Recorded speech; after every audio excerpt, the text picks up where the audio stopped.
How's it going, ladies and gentlemen? As you get ready to listen to this upcoming episode from the Playmakers Blog Podcast, I just want to let you know that you too can get into the podcast journey.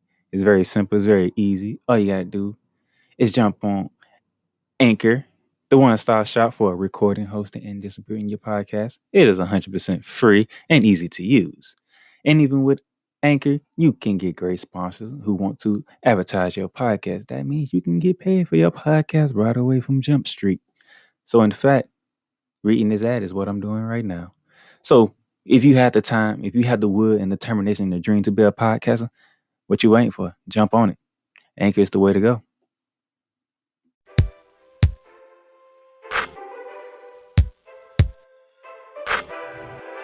You ready? I'm ready. The Playmakers Bar Podcast present Hoops Talk, hosted by Darnell, the Playmaker Salins. NBA, college basketball, playoffs, March Madness. No matter what, we talking hoops, man. Let's get it.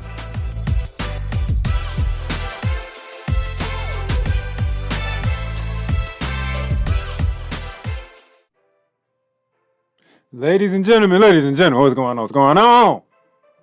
Good. That's good. It's been a week. It's been a week since I was able to talk to y'all. But you know me, Donald, the Playmaker Silence, the lead and creator of the Playmakers Bar Podcast, bringing you Monday's edition of Hoops Talk. Look. Conference finals is taking shape. You got one series that's 3-1, another series that's 2-1, and the favorites are doing their thing. I mean, really, they doing their thing.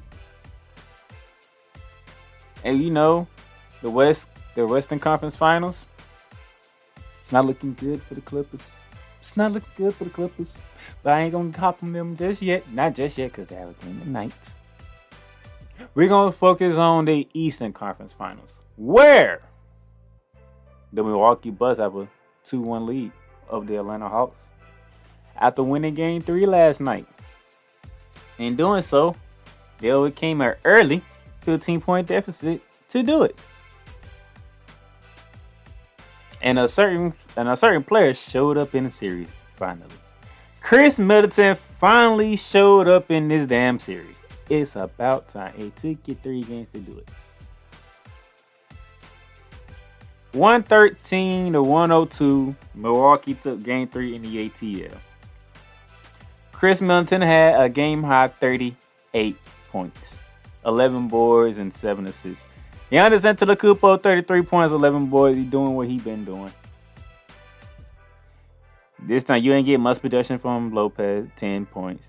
Drew Holiday, you got 12 assists. He only gave you 6 points, but he got you 12 assists. So he was more facilitator in this game than a scorer. Unlike Game 2 when he was all over the place. Bobby Portis, a name who was starting to come up big in this series. 15 points off the bench. You got good production from 3 people. And we over to the Atlanta Hawks side. Trae Young, 35 points. Herter, 11 points. Collins, 13 points. Gallinari, 18 points. Nobody joined the party with Trae Young. Bogdanovic still struggling. 3 for 16 for shooting last night. 2 for 10 on 3-pointers. Bogdanovic shot 20% from 3-pointers. And I don't even know what 3 for 16 is that less than 20%? Let me do the calculations here. Let me do the calculations real quick here. 3 for 16. That is 18.75% shooting for the game. I don't think y'all understand how bad that is. Shooting. From a guy who was a shooter. Bogdanovic is shooting less than 20% from the field and 20% from 3-point range. And he's a shooter. That's terrible. It's terrible. And then, not to mention, you had a 15-point lead early in the game. And the Bucks came back and took it. Anyway. But remember in Game 2 on Friday, they beat y'all down. They gave y'all 125-91 was the final. They got up to 41-point lead. The Milwaukee Bucks did. And Chris Middleton ain't even do much in that game. Let me show you this is the scoring breakdown for the Bucks on Friday in that big blowout. Giannis had 25 with nine boards and 6 assists. Jrue Holiday 22.7 assists. Chris Middleton only had 15 points, 7 boards, 8 assists. Lopez gave you 16 points. These ain't big numbers. These are not big numbers here. But we go to the Atlanta Hawks on Friday. Trae Young 15 points. Collins 11 points. Capella only gave you 2. Bogdanovich only gave you 8. Herter gave you 8. Gallinari came off the bench, gave you 12. Cam Reddish gave you 11. But you see, the team of Milwaukee overwhelmed the Hawks on Friday. Now you telling me on Sunday, last night, the Hawks got a 15-point lead and they Bucks came back and beat you by 11. By 11.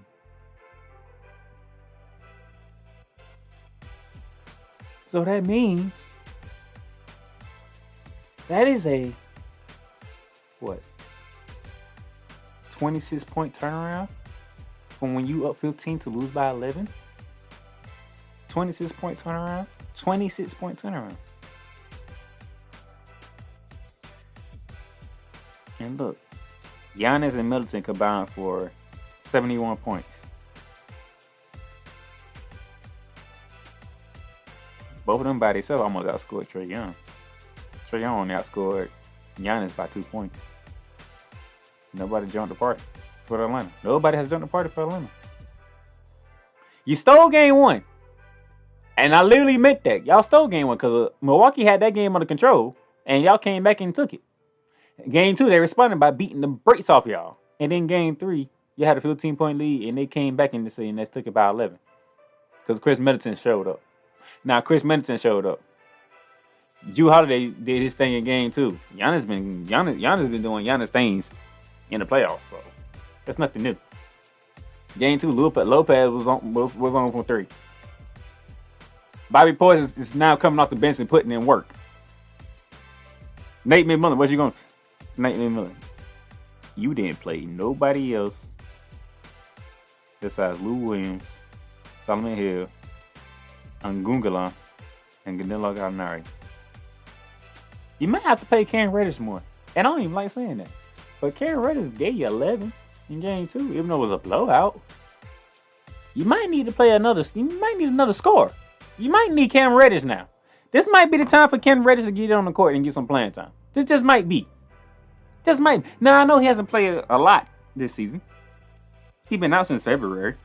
What we in June? So we're talking March, April, May. Almost 4 months. Almost 4 months he's been out. But hey, this might be the time you might have to insert Cam Reddish into the starting line. Not even the starting line, but into the rotation. You might need to, Nate McMillan. I'm just saying. Because if your superstar is getting you 35 points and nobody else is joining the party, and now Milwaukee's second best player, Chris Middleton, has now joined the party, you're going to need some more scoring because Jrue Holiday ain't finna go 2 for 11 again and just go 6 points. It's not happening again with Jrue Holiday. Brook Lopez, he's been efficient. So once he gets more assertive, that's going to be another problem. PJ Juggy, the only thing his main thing doing is to be the hustle guy. Be the guy who gets on your nerves and be the hustle guy. Bobby Portis, he's coming in. Now he's giving you double-digit points now off the bench. Pat Connaughton, he hasn't found the stroke yet, but he's a shooter. Brent Forbes, he hasn't found the stroke yet, but he's a shooter. At some point in time, these guys are going to find a stroke. Nate McMillan, you need to find your guys their strokes as well, because Bogdanovich, he ain't getting it done. He's not getting it done. Heard him? He had a bad game.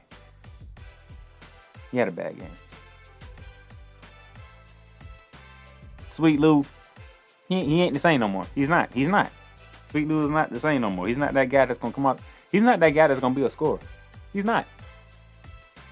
You might need Cam Reddish into the rotation. You might need to add Cam Reddish to the rotation. It is what it is at this point. It really is. It really is. So, game 4 will be Tuesday in the ATL. Can the Hawks even the series up? Or will they go down 3-1 and they have to take that trip back to Milwaukee in hopes of getting another game in the ATL? That's to see. But first is game 4 Tuesday. The Hawks have an opportunity at home to even the series up. Now let's just focus to the other side. The Western Conference Finals, where Saturday, game 4 was a heartbreak loss for the Clippers. They stormed back after being down. Let's see. After being down 14 at the half, they stormed back and made it a game, in which the fourth quarter for both teams was just terrible. It's a terrible fourth quarter. I mean, the fourth quarter, the Suns won the fourth quarter 15-14. This is terrible. And they actually won the game 84-80. One a lowest scoring affair in these playoffs, and we've seen a lot of scoring in these playoffs. But that fourth quarter was just terrible, like 15-14. But the Suns held on because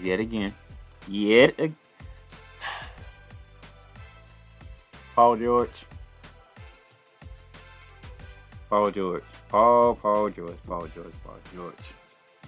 I like Paul George. I love Paul George. I love PG-13. But he's making it hard for me, man. He really is. Game 2, you should have won. All you had to do was knock down some damn free throws and you missed both of them. The Suns had to do an alley-oop to DeAndre Ayton for the game winner. So instead of you going 1-1 and splitting in Phoenix, you're down 2-1. Game 3, you did your thing. You led the Clippers, along with Reggie Jackson and a host of others, to get that Game 3 win to be down 2-1.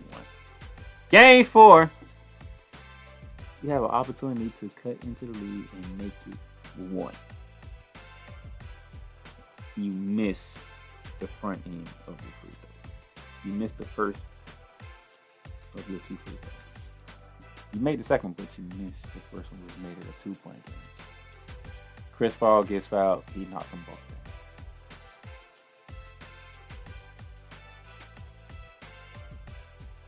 Like PG, man. You're killing me, man. You're killing me. You're killing me. The missed free throws is killing me right now. Paul George, you doing everything I'm watching you how you shots ain't falling. We get that. You're not backing down. You're still doing you.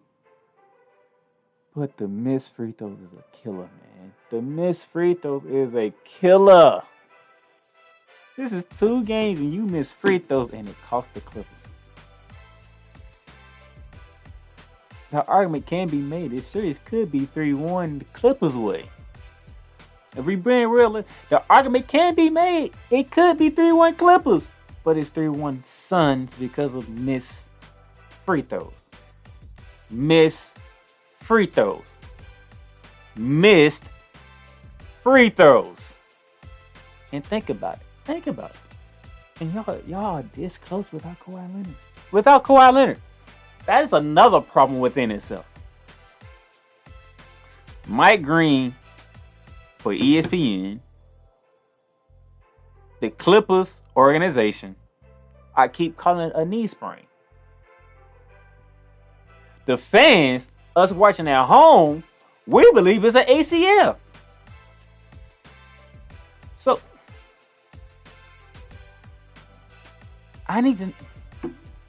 we need the truth to come out about Kawhi Leonard, because this is stupid. Because right now, let me look at what's the definition of a knee sprain?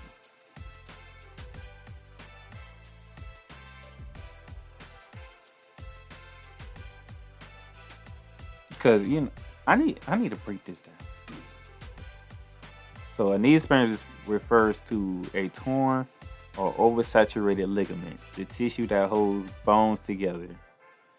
If you have a sprained knee, the structures within the knee joints that connect the thigh bone to the shin bone have been injured.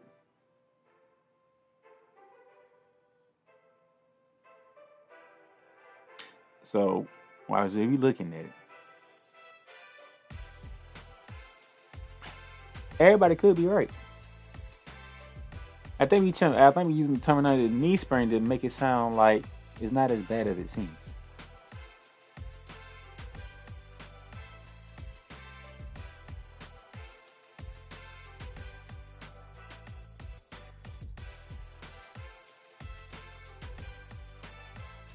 So it's a knee sprain.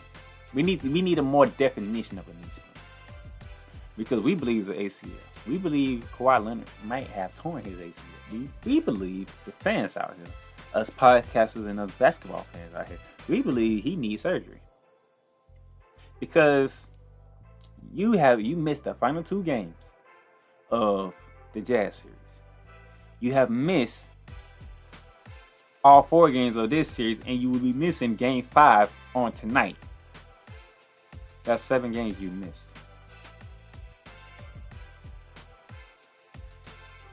Because you said that the elevation of flying from LA to Phoenix is not good for his knee.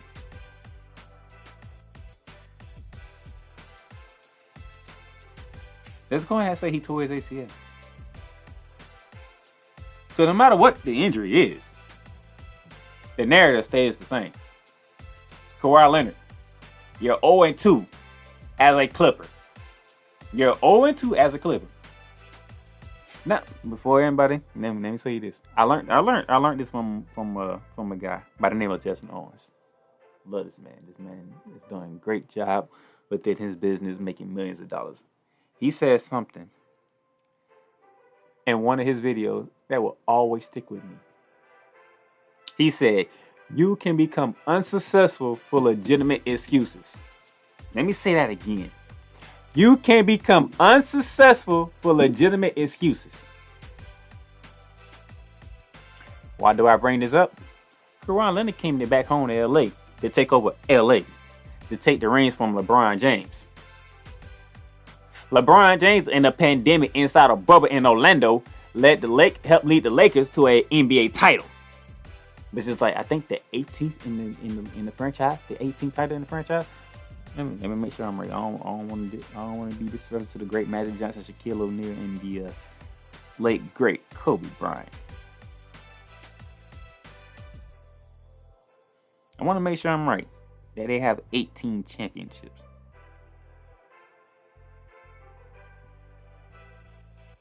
Because I think it's 18.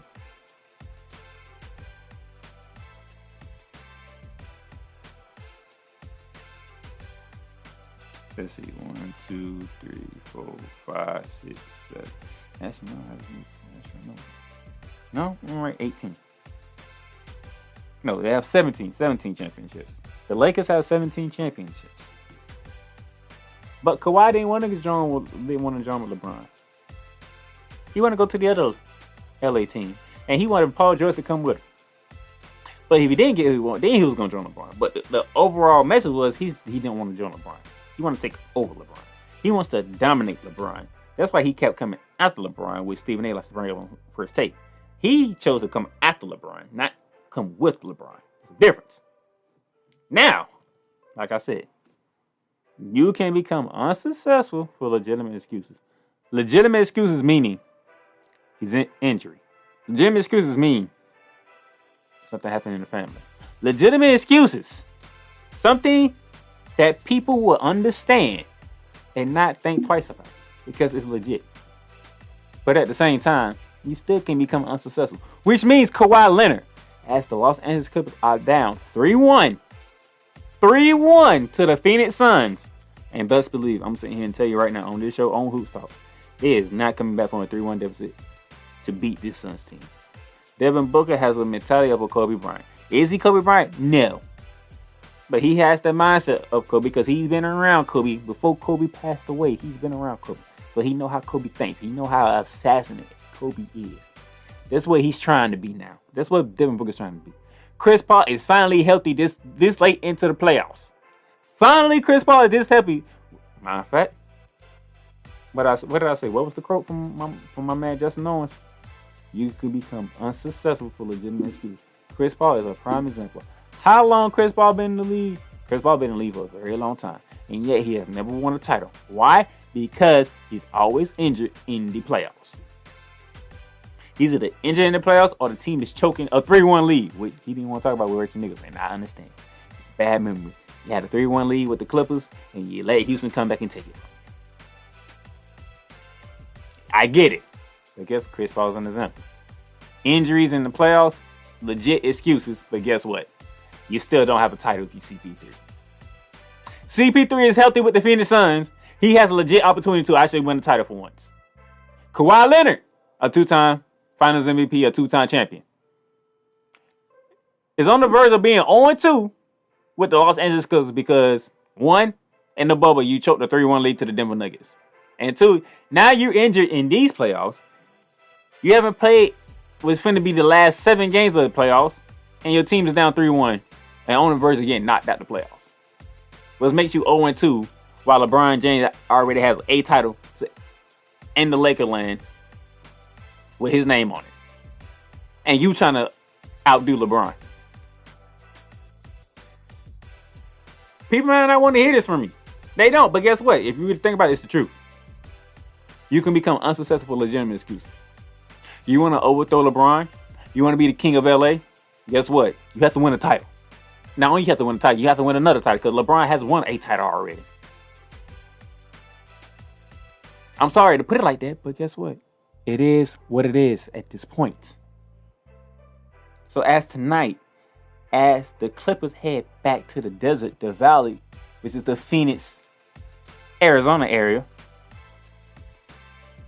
can they extend their series to get it back to LA, to back the Staples Center for a Game 6? That will be Wednesday. Can they do it? It starts tonight in Phoenix. And trust me, that arena in Phoenix is going to be rocking. Because they are ready to see the Suns go to the NBA Finals. They have a legit shot of winning the whole thing. That's my time for y'all on this Monday. I hope y'all enjoyed the episode. Follow us on all the platforms. Whatever your favorite platform is, follow us, man. If you on Apple, just leave us a rating review. Tell us how good we are and tell us what you think about the show. But as of right now, it's looking good for the Phoenix Suns and it's looking good for the Milwaukee Bucks. It's looking like a Suns-Bucks NBA Finals. And I'll be honest with you, that would not disappoint me at all. Chris Paul, Devin Booker, DeAndre Ayton versus Giannis, Middleton, and Holiday. Why not? Let's go for it. Chris Paul is deserving of a title to everybody's liking. And I don't disagree. But I love Giannis, man. I like Giannis. I like the Bucks. So we'll see if this is the finals that we're going to get. Or the Hawks and the Clippers going to rise up and sup the challenge that's ahead of them. We shall see starting tonight with the Suns and the Clippers. Game 5, Phoenix, Arizona, 9 p.m. ESPN. Until then, down to the Playmaker Sounds out here in Jacksonville, Florida. Y'all enjoy y'all Monday and enjoy your week. I'll be hollering at y'all next time. Woo! I hope you guys enjoyed that episode as much as I enjoy bringing it to you. So if you want to stay updated and know when new episodes of Hoop Salts come out, subscribe and follow to the podcast. You can do this on Google Podcasts, Spotify, Speaker.com, or any of your favorite platforms, including iTunes/Apple Podcasts. And for those of you who are listening on iTunes and Apple Podcasts, go ahead and drop a rate and review of the podcast to let us know how we're doing and how we can improve. And for those of you who want to see any other podcasts that we got going on, go ahead and subscribe to our website, theplaymakersblog.com, and you can see all the podcasts that we do. Until next time for Hoops Talk, it's your boy, the Playmaker down there, Silent, signing off.